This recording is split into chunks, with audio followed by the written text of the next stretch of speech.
Radhe Radhe friends. ओम गम गणपते नमः। ओम नमो भगवते वासुदेवाय।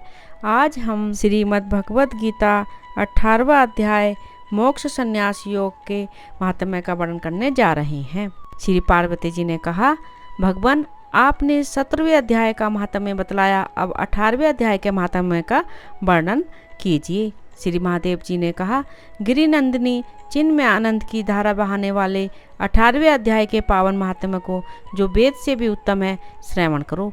वह संपूर्ण शास्त्रों का सर्वस्व कानों में पड़ा हुआ रसायन के समान तथा संसार के यातना जाल को छिन्न भिन्न करने वाला है। सिद्ध पुरुषों के लिए यह परम रहस्य की वस्तु है। इसमें अविद्या का नाश करने की पूर्ण क्षमता है। यह भगवान विष्णु की चेतना तथा सर्वश्रेष्ठ परम पद है।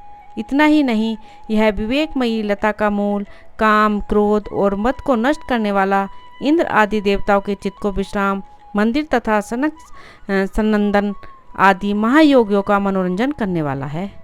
इसके पाठ मात्र से यमदूतों की गर्जना बंद हो जाती है। हे पार्वती, इससे बढ़कर कोई ऐसा रहस्यमय उपदेश नहीं है जो संतप्त मानवों के त्रिविध ताप को हरने वाला और बड़े बड़े पातकों का नाश करने वाला हो। 18वें अध्याय का लोकोत्तर महात्म्य है। इसके संबंध में जो पवित्र उपाख्यान है, उसे भक्ति पूर्वक सुनो। उसके श्रवण मात्र से जीव समस्त पापों से मुक्त हो जाता है। मेरुगिरी के शिखर पर अमरावती नाम वाली एक रमणीय पुरी है। उसे पूर्व काल में विश्वकर्मा ने बनाया था। उस पुरी में देवताओं द्वारा सेवित इंद्र सची के साथ निवास करते थे। एक दिन वे सुखपूर्वक बैठे हुए थे। इतने ही में उन्होंने देखा कि भगवान विष्णु के दूतों से सेवित एक अन्य पुरुष वहां आ रहा है। इंद्र उस नवागत पुरुष के तेज से तिरस्कृत होकर तुरंत ही अपने मणिमय सिंहासन से मंडप में गिर पड़े। तब इंद्र के सेवकों ने देवलोक के साम्राज्य का मुकुट इस नूतन इंद्र के मस्तक पर रख दिया। फिर तो दिव्य गीत गाती हुई देवांगनाएं के साथ सब देवता उनकी आरती उतारने लगे। ऋषियों ने वेद मंत्रों का उच्चारण करके उन्हें अनेक आशीर्वाद दिए। गंधर्वों का ललित स्वर में मंगलमय गान होने लगा। इस प्रकार इस नवीन इंद्र को 100 यज्ञों का अनुष्ठान किए बिना ही नाना प्रकार के उत्सवों से सेवित देखकर पुराने इंद्र को बड़ा विस्मय हुआ। वे सोचने लगे, इसने तो मार्ग में न कभी पहुँचले प्याऊ बनवाए हैं, न पोखरे खुदवाए हैं और न पथिकों को विश्राम देने वाले बड़े बड़े वृक्ष ही लगवाए हैं। अकाल पड़ने पर अन्नदान के द्वारा इसने प्राणियों का सत्कार भी नहीं किया है।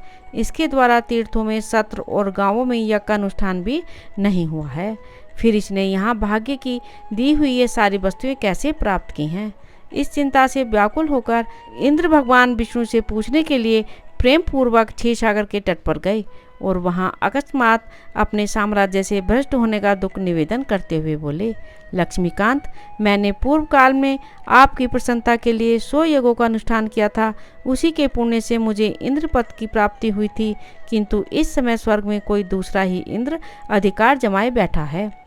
उसने तो न कभी धर्म का अनुष्ठान किया है और न यज्ञों का, फिर उसने मेरे दिव्य सिंहासन पर कैसे अधिकार जमाया है? श्री भगवान बोले, इंद्र, वह गीता के 18वें अध्याय में से 5 श्लोकों का प्रतिदिन पाठ करता है। उसी के पुण्य से उसने तुम्हारे उत्तम साम्राज्य को प्राप्त कर लिया है। गीता के 18वें अध्याय का पाठ सब पुण्यों का शिरोमणि है। उसी का आश्रय लेकर तुम भी अपने पद पर स्थिर हो सकते हो। भगवान विष्णु के ये वचन सुनकर और उस उत्तम उपाय को जानकर इंद्र ब्राह्मण का भेष बनाए गोदावरी के तट पर गए। वहीं उन्होंने काली का ग्राम नामक उत्तम और पवित्र नगर देखा, जहाँ काल का विमर्दन करने वाले भगवान कालेश्वर विराजमान हैं। वहीं गोदावरी तट पर एक परम धर्मात्मा ब्राह्मण बैठे थे, जो बड़े ही दयालु और वेदों के पारंगत विद्वान थे। वे अपने मन को बस में करके प्रतिदिन गीता के 18वें अध्याय का स्वाध्याय किया करते थे। उन्हें देखकर इंद्र ने बड़ी प्रसन्नता के साथ उनके दोनों चरणों में मस्तक झुकाया और उन्हीं से 18वें अध्याय को पढ़ा। फिर उसी के पुण्य से उन्होंने श्री विष्णु का सायुज्य प्राप्त कर लिया। इंद्र आदि देवताओं का पद बहुत ही छोटा है। यह जानकर वे परम हर्ष के साथ उत्तम वैकुंठ धाम को गए। अतः यह अध्याय मुनियों के लिए श्रेष्ठ परम तप्त है। पार्वती, 18वें अध्याय के इस दिव्य महात्म्य का वर्णन समाप्त हुआ। इसके श्रवण मात्र से मनुष्य सब पापों से छुटकारा पा जाता है। इस प्रकार संपूर्ण गीता का पापनाशक महात्म्य बतलाया गया है।